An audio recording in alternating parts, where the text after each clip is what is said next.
দর্শকবৃন্দ, আসসালামু আলাইকুম। দেশ ও দেশের বাইরের বন্ধুরা সবাইকে সালাম। আমি আপনাদের জন্য আজকে একটি সুন্দর ডেজার্ট করে দেখাবো। আমার ডেজার্ট করতে খুব বেশি উপকরণ লাগবে না। আমি এখানে নিয়েছি দুটো মালটা দুটো একটু কেটে নেব, সামান্য একটু পাতলা করে কেটে নেব, একটু ডেকোরেশন করার জন্য দুইটা পিস রেখে দিব।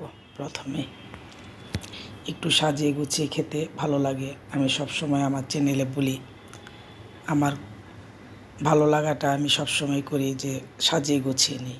যে কোনো খাবারে একটু সাজিয়ে গুছিয়ে, যে কোনো কিছুতে একটু সাজিয়ে গুছিয়ে নিলে ভালো লাগে। মালটাটা কেটে সুন্দর করে একটু সাজিয়ে নেব। তাই দেখেন সুন্দর লাগছে। ব্যাস হয়ে গেলে একটা সূর্যমুখী ফুলের মতো। আর বাকি মালটা আমি সুন্দর রস করে নেব। দর্শকবৃন্দ, আমি আপনাদের সাবুদানা দিয়ে আরও অনেকগুলো ডেজার্ট দেখিয়েছি। আমি আরও অনেক ডেজার্ট আপনাদেরকে দেখাবো, ইনশাল্লাহ ভালো লাগবে। আমার চ্যানেলের সাথে থাকবেন সব সময়।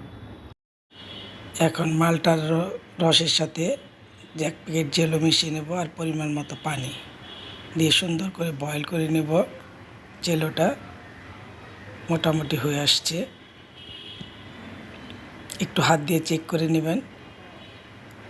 একটু হালকা লেয়ার দিয়ে নেব। প্রথমে একটু সেট হয়ে আসছে। এখন মালটাটা বসিয়ে দিলাম, বাস উপরে আবার জেলোটা দিয়ে দিলাম। একটু সাজিয়ে গুছিয়ে নেওয়া আর কি। এখন দিয়ে দিলাম সাবুদানা, ধুয়ে নেব। ধুয়ে চুলোয় বসিয়ে দিলাম, চিনি পরিমাণ মতো আর দুধটা সবসময় পায়েসে সবসময় দুধটা খুব ভালো লাগে। দুধটা বেশি মিশিয়ে নেওয়ার চেষ্টা করবেন। মোটামুটি হয়ে আসছে। আমি ফ্রিজে রেখেছিলাম, দেখেন কি ভালো লাগছে। দর্শকবৃন্দ, আমি এখানে একটু কেটে মিশিয়ে নিয়েছিলাম। তারপরে মাথায় আসলো যে একটু ভিন্নভাবে খাই। তারপরে সেমাইয়ের মতো ঝুরি ঝুরি করে কেটে নিলাম। দেখেন ভালো লাগছে। এই পায়েসটার সাথে এইভাবে ভালো যায়, তাই এইভাবে মিশিয়ে নিলাম। দেখেন সুন্দর লাগছে।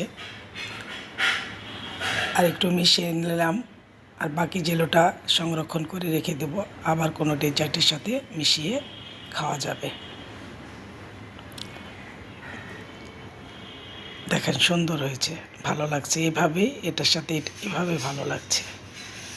দর্শকবৃন্দ, আপনারা আমার চ্যানেলের সাথে থাকবেন, আমার জন্য দোয়া করবেন। সবাইকে সালাম, আসসালামু আলাইকুম।